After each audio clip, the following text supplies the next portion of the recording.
This week on the podcast, Kevin Madrala is back on Travel Tribe X as we discuss some of the coolest and most unique places to run a marathon. And I also share my experiences of almost dying at the authentic Athens Marathon that's run from the city of Marathon to Athens, which is really an incredible marathon that I highly recommend you look into if you are a marathon runner and looking for an international destination to go to. So check out our discussion this week about the Athens Authentic Marathon and other cool places to run. Enjoy. Salut. 你好， E aí, galera? Travel Tribe. 欢迎来到 Travel Tribe。 Bem-vindo ao Travel Et Tribe. bienvenue au podcast de Triple Trip. Welcome to the Travel Tribe podcast. Then I was wondering what would be the coolest places to run a marathon. And so I started doing some research, and there are some really unique ones. The one that has been on my mind for a while was the one in North Korea. So there's one in the capital city of North Korea, which I'm actually going to have a podcast interview with the tour group that does that. And then the other one that really stood out for me was the Authentic Athens Marathon, which is actually from the city of Marathon in Greece to Athens. And so this was one that's kind of been on my radar for almost 4 years. And then pandemic hit, of course, and then I wasn't able to run it. But finally, I got a chance to run it just at the end here of 2022. And it was one of my favorite marathon experiences just because of the history for it. So I'll give you a little bit of a history lesson because I did a little research on this. Are you ready? Are you ready for this? So well, I saw your pictures, by the way. I want you to get into that eventually as well. But tell me about the history for sure, man. Yeah, so the first organized marathon was actually held in Athens at the 1896 Olympics. And so they were trying to run a long distance marathon or a long distance race. And so they decided to base the marathon distance by the legend of this ancient Greek messenger who raced from Marathon to Athens, which was about 40 kilometers or nearly 25 miles. So he had this important news of this Greek victory over an invading army of Persians in 490 BDC, and he runs across cities and he ends up in Athens, and he actually is exhausted and he collapses and dies as he enters Athens with this note of this victory. It's so great. The reason why I know this history is because when you are signing up for this marathon, actually they pick you up in the morning at around 6:30 at different spots around Athens on this big coach bus. While you're riding from Athens to Marathon, on the loudspeaker the whole time they're retelling the history of the first marathon and these legends. And so they're getting you super pumped up and jacked up. The marathon is in November. It's in Athens, and it's a really cool way to spend the weekend there. So I kind of flew in on Friday, and this was actually my first mistake I made. Was I was listening to a podcast about some coach who talked about what you should do and what you should not do when you go run a marathon in a different city. And one of the things he said is do not do any tours or walk around or sightsee because you'll be surprised by how many miles you add up. That's a good point. This was my first red flag, my first blunder of the weekend. My natural curiosity and the beauty of Athens and the culture of it and the buildings and the history kind of overwhelmed my senses and curiosity. And so I signed up for a walking tour on Saturday morning. And Wait, through the marathon group or no, just before the day before. Oh, and man. so I did a huge walking tour, met a group of people, got lunch, and then I had to go get my bib, which was also right outside the city. And I finally make it back to my hotel at the end of the evening. I'm looking at my Fitbit, and it's like, dude, you just did half a marathon of walking. And I'm like, oh, that's exactly what they were just talking about. Oh yeah. So that's my first mistake that I made for this marathon. I'll get into the second and third one because they're not so bad as well. So my strategy for this marathon is that most people will recommend not trying your personal trying to beat like a personal record or personal best on here because it's hilly. It's not flat. So I was talking to this lady who kind of mentors me, and so I was telling her my strategy. And like the month before, I ran a half marathon, and I ran it a lot quicker than I thought I could. And so in my mind, I'm like, I'm leaving so much on the table. So my strategy was to run as quick as possible, knowing that I'm going to hit the wall. I'm going to hit the point where I don't want to run it anymore. And I'm just going to just jog it out over the hills. And then from the hills, it's kind of downhill and into the stadium. And so that was my strategy. I told her that, and she told me that's a terrible idea. She told me basically what I should do is take my half marathon time, which was kind of what I ran max at, and it was at 1:44. She said double it, add 15 minutes, and then divide that by the amount of miles, and that should be your pace. And you should have a consistent pace throughout the whole race. You shouldn't. Let me ask you: are you doing that math in your head the whole time as you're running? How do you keep up with that? So yeah, I had it all like set out. Like I had planned everything, and I knew where so I looked at the map and I tried visualizing it as well before the race, and I knew where the hills were going to happen. It was about halfway through the marathon. And so I kind of I abandoned her wise, of course, advice. And I said, you know what, I'm going to give it my all and try to sprint this marathon as far as I can. So the morning of, I like on Saturday night before a marathon, I love to get all my stuff ready. Shoes are ready, bib is ready, everything's ready to go.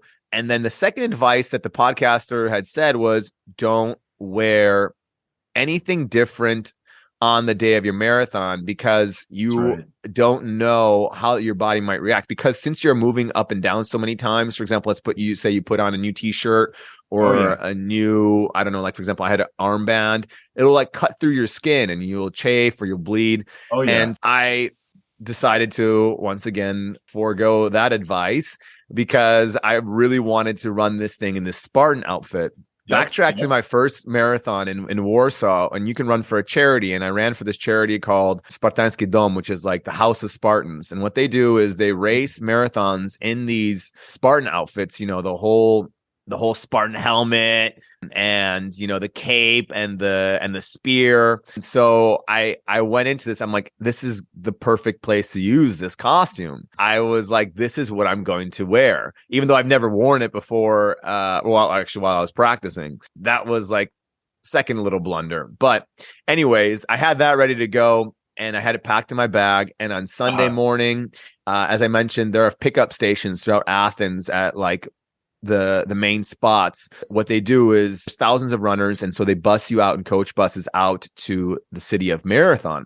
It's like all these, if you already feel the energy, it's like 5:45 in the morning. People are jazzed up, you know, like everyone's ready to go. You can feel the energy before a marathon. And on top of that, they're busting you out, and then over the loudspeaker, they're playing the history of the original marathon and the legend of it. And it's just getting you so hyped up.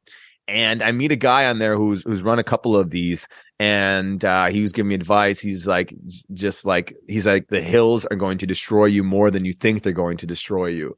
And I remember that sticking out in my head. And he goes, as soon as you see the radio tower on the top of the hill, that's like you've reached the end of the hills, and then it's just downhill and straight into the Olympic Stadium there.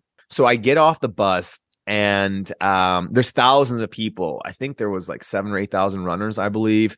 And we're in this small little city, Marathon. And there's, you know, lots of courses, probably the most where people were Greek. There were Americans, Germans, Polish, Brits. And everyone's kind of getting ready for the race. And I'm still debating whether I want to wear this costume. And I'm like, fuck it, dude. Like, this is the most iconic marathon. Like, how could I not wear it, dude? I would never live with myself.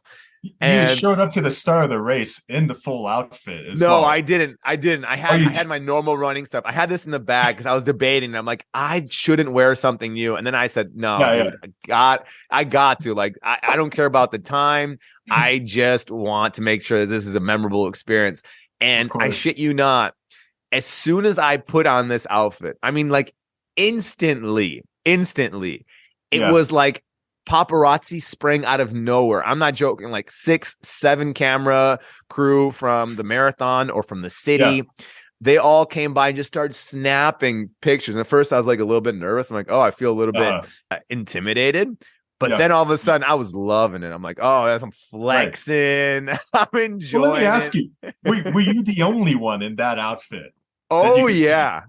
Oh, yeah. No one was used to these kind of outfits. Everyone was like so taken aback and they loved it. And everyone thought I was Greek. That was another thing. Everyone's like, this guy's got to be Greek. Right. But yeah.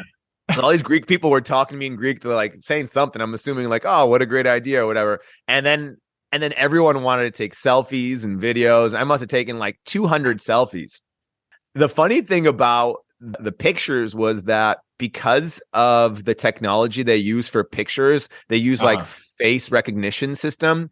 Since I was wearing a mask, that I couldn't find any single photo of me after the race. The only photos I found were actually in the newspapers, that like some Athens newspaper. Wow. I was scrolling through it, and then it's me running in the race. It was really, really funny, and I really, really enjoyed it. So I had the helmet on, I had the cape on, and I was good to go. And one thing I didn't realize was how difficult it was going to be to drink water because my face was blocked. Oh, that's true. Yeah. I mean, you had to probably physically take the helmet off or like twist it around or something, right? Yeah. I had to lift it up.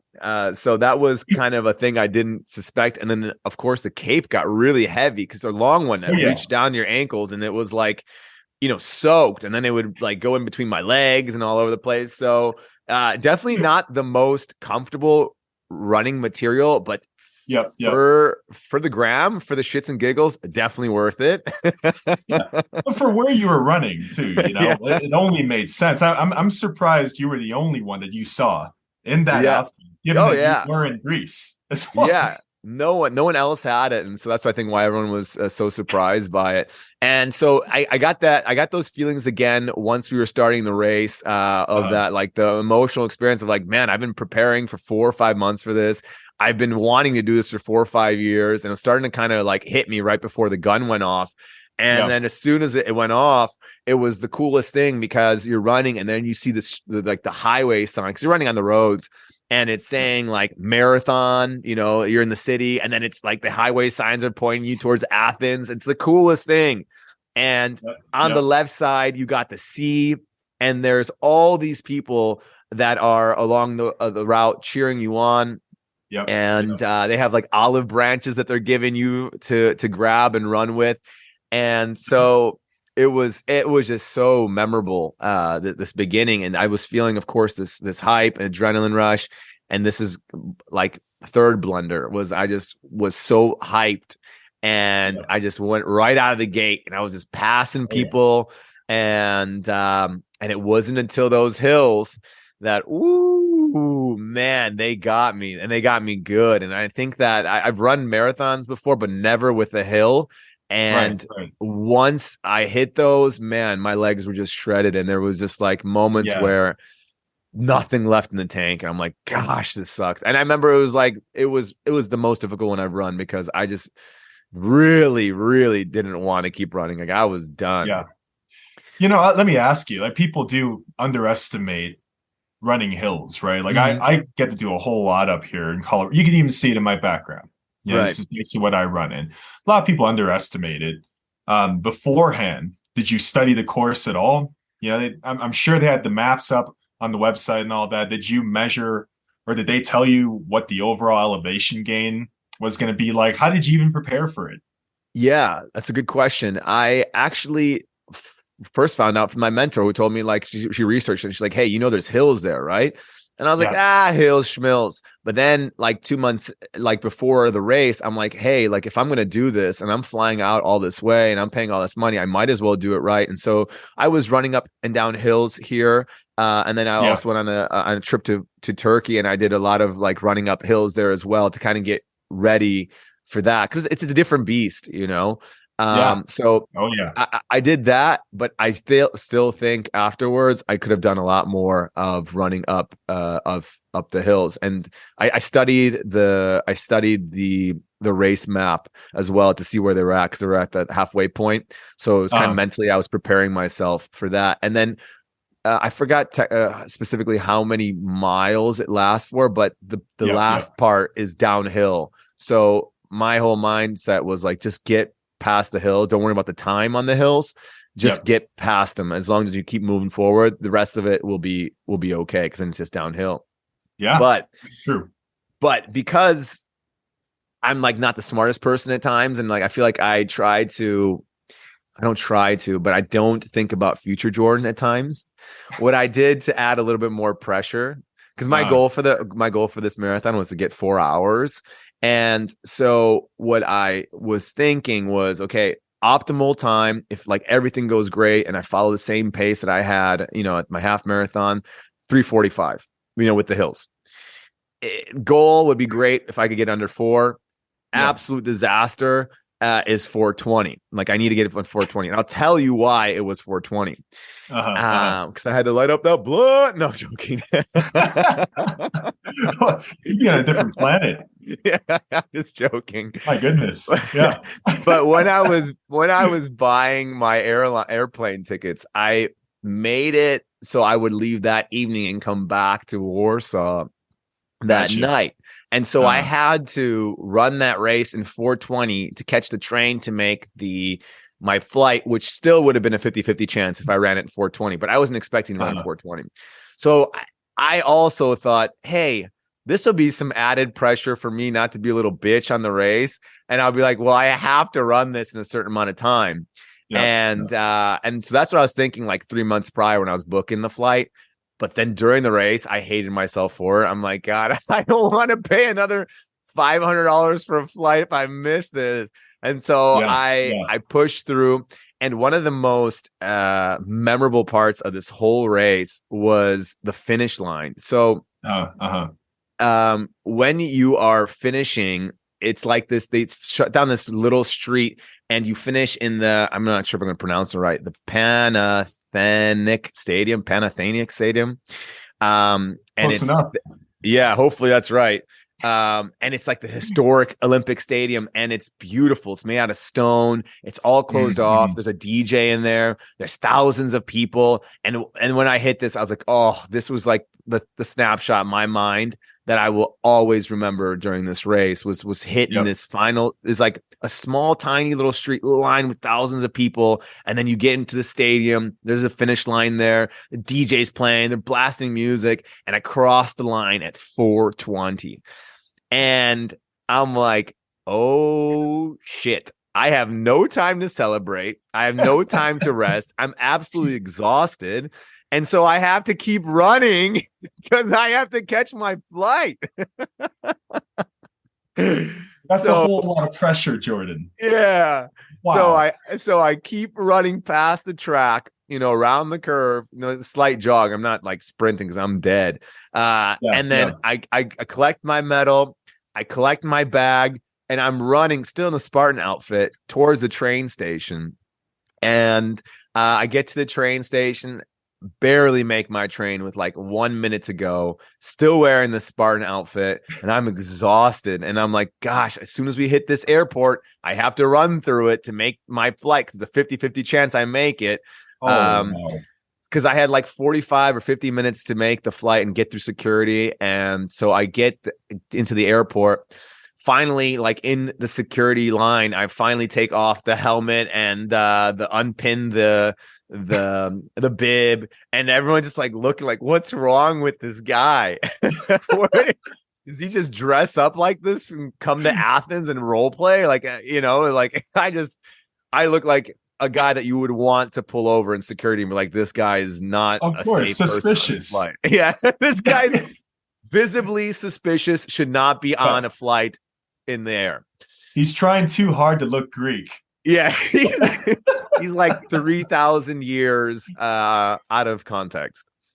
So thankfully there's no security line, and I get through, and I'm like, this poor passenger is gonna have to sit next to him. I'm thinking about this poor person who's gonna be like, oh gosh, having to deal with this. So I have like a minute, literally, when I get to my gate, they're just boarding. I go to the bathroom.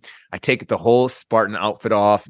I take like a let's call it a Polish shower. I take some towel paper, some water, some soap, and basically I'm just like giving myself a shower in this bathroom and then drying it off and put on new clothes and get on the flight. And that was the end of that story. So 3 blunders there that the painful reminders of what to do in the future. Yeah. And it wasn't your first marathon, was it, Jordan? It almost sounds like it. It sounds like it, yeah.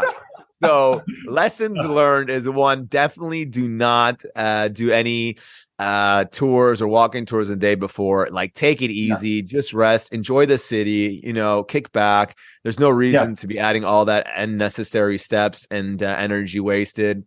Second one was definitely the hills, man. They will destroy you. So like, you have to prepare for them, do a lot of hill training because they will hit you harder than you think they will. And then the third most like memorable lesson for me was do not book flights immediately after your race. Because I feel like I also like missed out a lot. I really enjoy the experience of afterwards. You get to relax. You just kind of soak everything, and you soak in the energy, you soak in the celebration, you soak in the music, you kind of are with everyone else, and you're like, man, we just overcame this hell of a run. It was a beautiful run, and you marinate in it, you feel the pain, you stretch out. It's just like you need to go through that. That's part of the process. And if you just immediately leave, it just kind of felt like business. Like I just came in, did what I needed to do, and left. And that's kind of one of the regrets I have, is not scheduling a flight for either that evening or the next day to kind of really marinate and soak in that experience, because that's such a beautiful stadium. And so I mean, that's what I would say, by the way, like that third one. And by the way, everyone has done what you've done. Like, I've done what you've done before. I've run in a different city or anywhere outside the US. If I'm just going for a weekend trip somewhere to run a marathon, I've done the same sort of stuff before. Look, the best thing about completing these big races is being able to just soak it up, as you said. You're relaxing, you're trying to catch your breath again, and you're meeting a bunch of people from around the world as well. And this is one of these world-renowned races, right? If I were to run this with you sometime, I would enjoy a whole day afterwards. See Athens, understand who I'm meeting, see the city properly, really enjoy it. Take another night, fly out the next day. I don't think what you've done was anything wrong, though. You enjoyed it. It was a whole experience for you. You have stories to tell. People in the airport have no idea what you're about.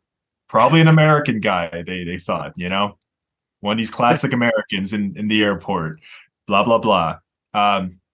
Your whole experience with Athens, the way you did it, man, that's a whole lot of fun. That's part of it, right? Doing the whole race in that outfit, being able to finish it, for one thing, that's incredible. So I have to say, I congratulate you as well, Jordan. I wish I was able to join you. You have some great stories to live with for the rest of your life here. And maybe if you go back again, you might do it a little different. Yeah, absolutely. I mean, that's the whole point of these, right? You learn lessons and you learn more about yourself. And that's the thing about these marathon races, and these endurance runs, is that it's a quicker way to learn what you're capable of and how to kind of keep building on yourself and becoming, better, whether it's more disciplined, more committed, better at building, your body, eating more healthy. And so that's why I really, really enjoy them. And one of the things I really started enjoying, I mean, now living in Europe, is that, everything is so close together. So, you can easily go to Milan or Rome or Barcelona or Munich or London or whatever. And I don't believe there's a better way to visit a city than to experience a 5K, a 10K, a half marathon, or a marathon in it. It's like, first of all, you get to feel in the whole culture. Secondly, you get to see the entire city if you're running a long distance race from different vantage points. And thirdly, it's like the whole city is shut down just for your visit. They're like, hey, you're coming to our city. enjoy the views. We'll shut the streets down, have a run through, take a good look at everything, right? And you get to kind of Yeah. meet the people, and there's usually a lot of the local people too. So you get to meet a lot of the people. Like I ran a half marathon in Milan, met a lot of Italians there, and so I think it's a really, really fun way to travel. Mhm. Not if you just go sightseeing, that's cool and stuff like that. But now I really enjoy having like an event that kind of centers that whole trip around, and everything else is Yeah. just sprinkles on top of that. So I that's kind of one thing I Yes. want to get into more this year, is doing more of these races and runs in unique locations, and getting a chance to, travel, and also continuing this journey of, endurance races and runs. Yeah. So Yeah. No, I completely agree with you that, if you're able to do it, you do a race in a city, somewhere you've never been before, you're exactly right. You get to see so much of the city that you might not ever see if you were just there, on a weekend trip. You're going from A to B in a mm, taxi, whatever the case may be. I try to make it a point, no matter where I've gone in the past few years, that yes, if I can, if I'm on vacation somewhere, I'll do a race if I can in the city. You know how things are when you're going from A to B, even if you're living in the town you live in, you miss a lot of stuff if you just get in the car and you're in it and you mm, just go from one destination to another. This is partly the reason why, I am um, so passionate about biking everywhere, especially when I was still living in Denver. I biked everywhere all the time because I felt like if I was going a long distance, say if I'm biking, 20 kilometers or something along the lines of that, you see a lot of stuff along the way. You feel it, you sense it, you smell it, you get everything. You get the same mm, thing with running through a city as well. mm, mm. So like I recommended before, if you can really do it, man, running opens up a lot of great opportunities for you, for your well-being as well. Um, Let me tell you a little bit. When I was in Thailand recently, just a couple weeks ago, I did a half marathon out there. Mhm. I wasn't super serious about it. It's the country I grew up in, right? But I don't get a whole lot of chances to go home. So this was the first time I ran a half marathon in Thailand for years. Last time I did one was back in 2016. And I did one in December on Christmas Day. And this is on the back of maybe 4 days or so of partying. I'm on vacation, by the way. I'm at the beach, not really getting my proper regimen in, my food, Mhm. my sleep, but it's the adrenaline. I remember getting to the race on the day. It was happening in one of the national stadiums in Bangkok.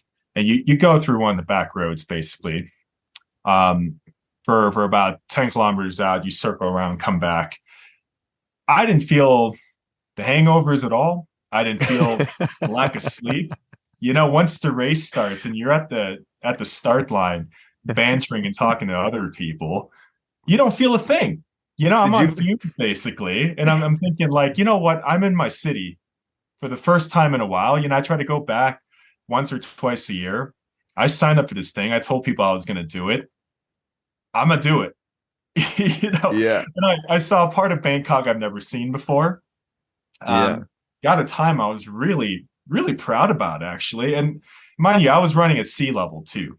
Considering Yeah. where I'm living at right now, running at sea level like that, Bangkok might be even below sea level in some parts now. It was doable, completely fun, and I had a chance to enjoy the post race activities as well. And that's the whole thing. You get to talk to a whole bunch of people that Right. finish either right before you, right after you. For the people that finish before me, it's a little bit of banter, right? I Mm. I remember talking to this one guy at the end of the race. We were talking a little bit in the last 500 meters or so. Got to the end of the race, and he was like, "How old are you?" 34. And he's like, I'm about 40, 42, 43 years old. Birthday's around the corner. You let a guy almost 10 years older beat you, Kevin, you got to level up. So you miss out on some of that stuff when you don't get to sit around Yeah. and hang out for a bit, right? And that's Absolutely. sometimes like what I go for in some of these big city runs, it's thousands of people from all over the world. It's not just the locals, but it's folks that travel from afar as well. You want to get to know them, see what they're all about, and you might end up making friends forever as well. It's part of the reason why I do this stuff. Yeah, absolutely. You said you didn't feel the hangover at all, but my real question wondering was, did you feel the red curry while you were running? That's the real question. Won't give away too many details, man. It was Christmas morning, right? So whatever I was doing Christmas Eve. Oh gosh, now it was a lot of fun, man. It was through. If you are familiar with Garmin, they do all the smartwatches and all that stuff. No, fantastic race, man. And I'll tell you a little bit about running in Thailand. I remember doing my first race about 10 years ago in Thailand. It's nothing like how it is now. They didn't really have the knowledge, the know-how. The runners didn't have the etiquette that they do now. Over time, I've seen a lot of positive change in Thailand. It's a big fad now. I feel that it's a country of fads, and the big fad, the big trend at the moment is health and fitness. It's a healthy thing, for lack of a better way to say it.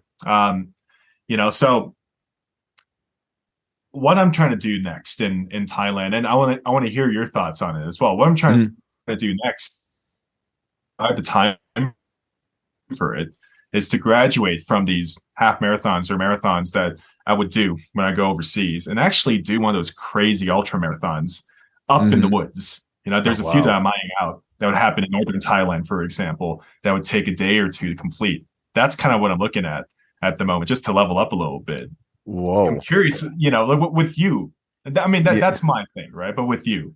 Yeah. Apart from running to run in North Korea and Pyongyang, for that marathon eventually, what else are you looking at? Like, are you looking at perhaps doing some of those trail runs, something a little different, mix it up a bit? Where's your head at? Yeah, that's actually a good question. What I was going to ask you actually as well. The one that's kind of kept just the itch and has been coming over and over again is this one in North Korea. I don't know why. It's just when I first saw it, I'm like, gosh, I can't imagine a cooler place to run a marathon. And I lived in South Korea for 4 years, and I've always been so intrigued by North Korea. I've watched documentaries, and I thought this would be the coolest way, because we were talking about earlier, to visit a city, to get to meet other athletes, to see how they celebrate runs, to see, all the things that we hear about North Korea. I'm curious to see what they're like in real life. So that would be on the list of places that I really want to go to. Because but now, of course, they're blocked still with the pandemic because they have very different regulations there. And so that's definitely one of them. There's also, I think, one on the Great Wall of China, which I think would be pretty cool. So those are the kind of ones. I also want to run one in my own hometown, of course, in Chicago, because I still haven't run one there. But this trail running, I feel that since I don't live near mountains, I don't get a chance to experience as much. I actually had a chance to, when I was visiting you out there in Colorado this past summer, to run some of these trails, and it's exciting. I really like it as well. It feels more raw. It feels more natural. So I think this would be something I would definitely be interested in. How long are some of these trail runs that you're interested in running? Well, look, for me, I've been doing this thing for quite a few years now. I don't have a set goal in mind anymore. I do these races out of enjoyment, right? The thing I really like, I enjoy the city runs, the camaraderie, like I said, thousands of people cheering you on and all that. What I really enjoy about the trail running, or these races that would happen in Colorado, Utah, Wyoming, and so on, they're much smaller. There might be a pool of about 200 racers or runners. And as time goes on, if you're doing a marathon, for example, right, which I do enjoy that a fair bit, and doing a trail marathon, imagine you're doing it with 200 people or so. Your fastest runners are off already. These are the kind of guys that do it in sub 3 hours, 2.5 hours, maybe, and these are the folks that live up in the mountains. They run it every day. They're always going to crush it. The rest of us, though, it's a struggle. But the thing that puts me in a Zen environment is when the crowd really thins out. Let's say you're about an hour in or something, and you're really deep into the woods. You might be by yourself. There's no one ahead of you that you could see. There's no one behind you that you could see. You're in your zone, alone, in the woods. That's what I really enjoy. I enjoy that, I'm out there. It's quite clear what the trail marking is at. So you don't really get lost on these runs, right? I enjoy that you can just be in your head, you be in your zone. And let's just say, and I've gone through days in which it's not my day. I really struggle in some of these trail ultra marathons I've done. Then it's a battle mentally. Part of you wants to tell you to stop, give up. But what choice do you have? Sometimes you're out in the deep woods, and if you don't finish it, you're done. You're It sounds like my flight story. I have no option. You got to keep running. You got to keep going, man. So you gotta make it, make it happy. Like, make fun of yourself, make a joke out of it. Yeah. And you have to tell yourself that, look, it might not be your day. You don't have to run the whole thing. Just complete it. Look, and so I think because of all those things, it's a big challenge when you're in your head and you have to do some of these trail races, and you're out in the woods for hours at a time on your own. You don't see anybody else. That's the thrill of it, man. And that's why I want to keep doing the trail running, first and foremost. And some of the distances I'm looking at, again, I don't really have a goal in mind, but anything more than, a marathon, right? 42 kilometers. I'm looking at 50 Ks, 75.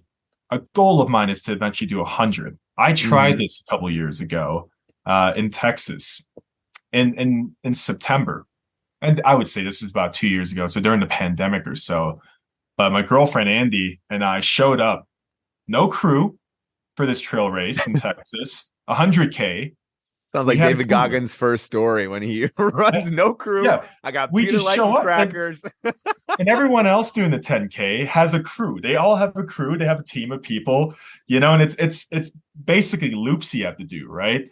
And so Andy and I thought, well, we'll just show up with a cooler with a few snacks, and we had a big thing of pickles as well. And we just thought, yeah, we'll just be self-sufficient the whole time. Oh, did not complete the race, man.